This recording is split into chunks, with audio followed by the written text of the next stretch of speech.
पूर्व विधायक अनंत प्रताप देव अपने समर्थकों के साथ किया नामांकन। कहा, बदलाव के लिए मुझे आशीर्वाद दीजिए। झारखंड मुक्ति मोर्चा के सिंबल से इंडिया गठबंधन के उम्मीदवार पूर्व विधायक अनंत प्रताप देव ने सोमवार को अपना नामांकन 81 भवनाथपुर विधानसभा सामान्य सीट से दाखिल कर दिया है। नामांकन का पर्चा सौंपने से पहले अनंत प्रताप देव अपने आवास व गढ़ से निकले और बाबा बंशीधर की मंदिर में दर्शन करने पहुंचे। बाबा बंशीधर भगवान का दर्शन करने के बाद वह अपने साथ अपने मुख्य सहयोगी ताहिर अंसारी, सोगरा बेगम, दीपक प्रताप देव, मानवेंद्र प्रताप देव के साथ बंशीधर नगर अनुमंडल कार्यालय में अपने वाहन से पहुंचे। इसके बाद अनंत प्रताप देव अपने साथ प्रस्तावक बबलू पांडे के साथ एक सेट में एसडीएम प्रभाकर मिर्धा को नामांकन पत्र सौंपा। इसके बाद एसडीएम ने नामांकन पत्र को प्राप्त कर सभी औपचारिक प्रक्रियाएं पूरी की। इसके बाद अनंत प्रताप देव अनुमंडल कार्यालय से बाहर निकले। नामांकन पत्र सौंपने के बाद देव कार्यालय से बाहर मीडिया से रूबरू हुए। उन्होंने कहा कि भवनाथपुर विधानसभा क्षेत्र की सबसे बड़ी समस्या पलायन को रोकने के लिए उन्होंने जिस कार्य की नींव अपने 2009 के विधायकी के कार्यकाल में भवनाथपुर में रखा था, उस पावर प्लांट का निर्माण वह चुनाव जीतने के बाद कराएंगे।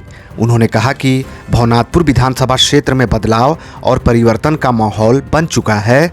इस क्षेत्र की जनता उन्हें आशीर्वाद देकर 2024 में उन्हें विधायक बनाएंगे। उन्होंने कहा कि नामांकन कर दिया है और अब वह सीधे जनता वोटर से मिलेंगे और 15 वर्षों के कार्यकाल को इस बार परिवर्तन करने के लिए आशीर्वाद लेंगे।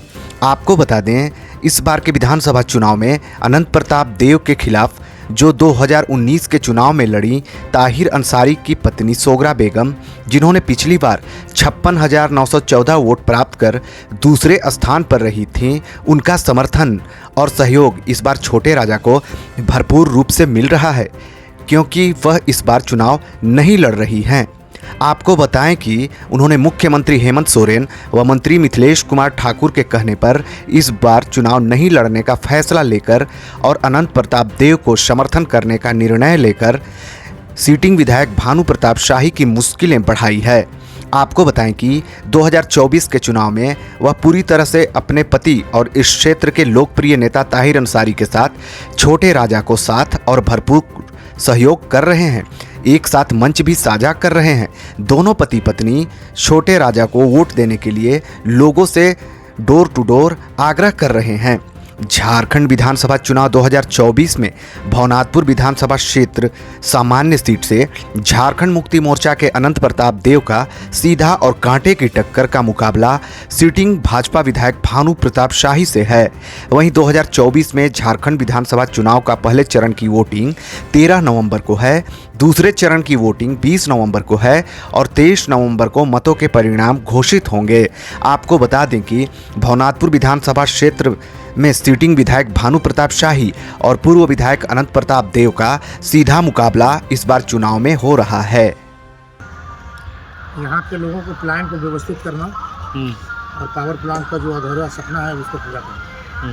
ये कब सपना देखे थे आप? ये जो 2009 में जब मैं इस क्षेत्र का विधायक बना था, तब हमने पावर प्लांट का माननीय मुख्यमंत्री उस समय हेमंत सोरेन जी थे, उन्हीं के बदौलत आधारशिला रखा गया है और हम पावर प्लांट लगवाएंगे और यहाँ के बेरोजगार नौजवानों को व्यवस्थित करेंगे। अभी जो वर्तमान जनप्रतिनिधि है 10 साल रहे, कितना कम किया? 10 साल 5 साल छोड़ दिए आप, 15 साल रहे। 15 साल वो झूठ बोल करके इस क्षेत्र का प्रतिनिधि बने हैं। और सीमेंट फैक्ट्री, उन्होंने कहा था कि सीमेंट फैक्ट्री हम खुलवाएंगे, बेरोजगारों को बाहर हम कमाने नहीं जाने देंगे। तो निश्चित रूप से उनका जो ये 15 साल तक वादा वो फेल हुआ और जनता को कहे भी थे कि हम नगर उचारी को जिला बनाएंगे, भवनाथपुर को अनुमंडल बनाएंगे, रमना को अनुमंडल बनाएंगे। तो अगर हम नहीं बनाएंगे तो वोट मांगने हम नहीं आएंगे। इसलिए सारा का सारा उनका 15 साल का वादा उन्होंने कुछ नहीं किया है। इसलिए हम लोग पलायन पर विशेष ध्यान है कि बेरोजगारों नौजवानों को व्यवस्थित करें। सब पार्टी सिंबल पर चुनाव लड़ रहे हैं ना अभी, तो सिंबल जमा कर दिया आप? जी, सिंबल दे दिए जी। तभी तो प्रत्याशी घोषित ही नहीं हुए हैं कहीं के, मतलब जेबीएम घोषणा नहीं की थी, लिस्ट जारी नहीं हुआ है। अभी सिंबल नहीं दिए हैं, हम लोगों ने दे दिया है, नॉमिनेशन फाइल कर दिया है। माननीय मुख्यमंत्री जी भी आज आ रहे हैं। ठीक ओके